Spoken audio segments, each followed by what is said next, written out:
To cover this developing story throughout the afternoon right here on the Live Zone. Well, you heard me tease it about a minute ago. In this case, we're making reference to New York Attorney General Letitia James, who built her reputation pursuing fraud charges against Donald Trump. Well, she has now been indicted herself on federal bank fraud charges. The case stemming from alleged misrepresentation on a Virginia home mortgage, now sending shockwaves through the political and legal circles alike. Prosecutors allege James misrepresented a Virginia property as a secondary residence to secure, well, let's just say mortgage terms, then quietly housed her grandniece and her children there rent-free in violation of the loan agreement. Joining us to discuss this and so much more is political reporter Victoria Churchill back here on the Live Zone. Good to see you, Victoria, and welcome to the show. Good to see you. Thank you so much for having me. And, I think you've teed it up quite perfectly. But one detail that I want to add into this whole situation is that the grandniece, Nakia Thompson, who allegedly lives in this Virginia property that James allegedly took out the second mortgage on, Thompson is actually wanted in North Carolina for probation violations. So I think that just goes to show a little bit further and underscore, to me at least, the irony of this situation that, you have somebody that is basically the top cop in New York City, or in New York State, excuse me, helping somebody else that is a fugitive in another state. Yeah, so as they say, the plot thickens. Well, it's thickened in a major way. To your point, this is very interesting, and I say that because, well, Miss James has since come forward and saying it's all hogwash, and that's actually not the case. Well, I've seen video footage from individuals that actually went to that property and spoke to an individual who appeared to be James. And so, to me, that is enough evidence to contrast what James has been saying. And then also another thing that I want to point to is that, I earlier referenced New York City. That, of course, is where Zohran Mamdani is running to be the mayor. James has campaigned with Mamdani and actually talked about the idea that rents in the city are too high. And of course, she's done this while holding not only a mortgage, but a second mortgage, and doing that on terms that may be fraudulent. Yeah. Victoria, I'm hoping you could speak to how the two-tier justice system, if you will, really fuels distrust across political lines.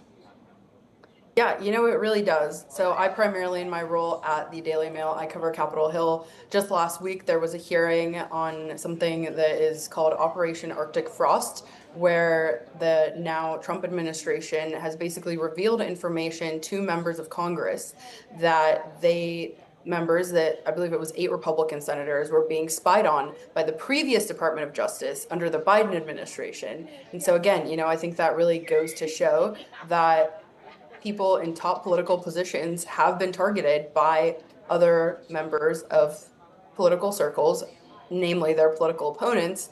And so, that doesn't just go between Trump and James. I say they're kind of arch nemesis because she went after him for a number of things in New York, but it also extends to members of Congress, to the previous administration. And, at least in my view, I think the Trump administration is trying to shed a light on some of these irregularities, or, if you talk to other people, specifically these senators, they think they should never have been targeted at all just for associating with Donald Trump.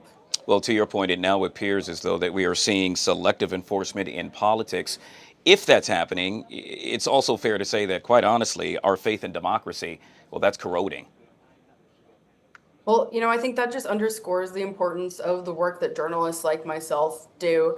I'm not going to say that every single journalist out there does wonderful work, but I have faith in the work that I do and that my colleagues do to try and shed a light on some of these things. And, sometimes we do this through our own investigations. Sometimes we see other investigations that are ongoing and kind of draw our own conclusions and share theories with readers, based on evidence that we gather. But I think that just really underscores the importance of having a media that is robust, that values, of course, free expression, but also allows journalists to do their job without, being considered and without being attacked like so many members of the media are.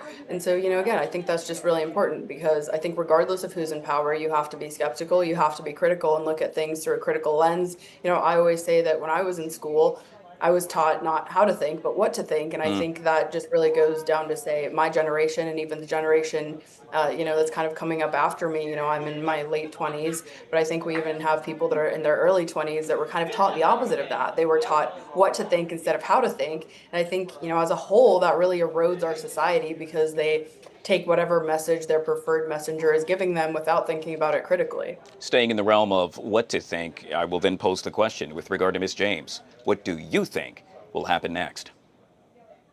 Well, I think she should be scrutinized to the full extent of the law. And if it is found out that she did break laws, I think she should be punished regardless of the political office that she is elected to. Yet again, something that we're going to have to keep a very close eye on. Before we wrap up, Victoria, what are you working on next over at the Daily Mail?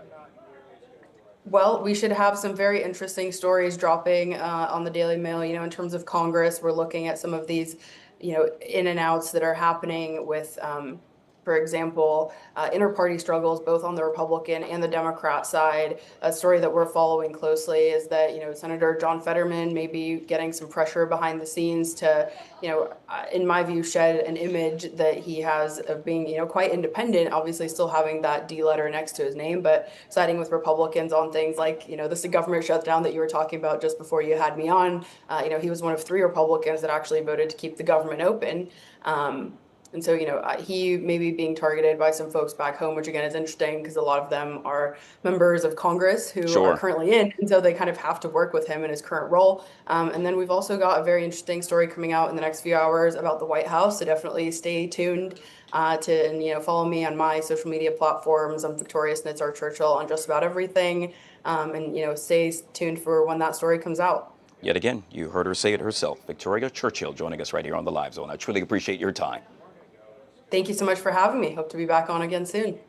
Now the latest with regard to what's taking place between Israel and Gaza.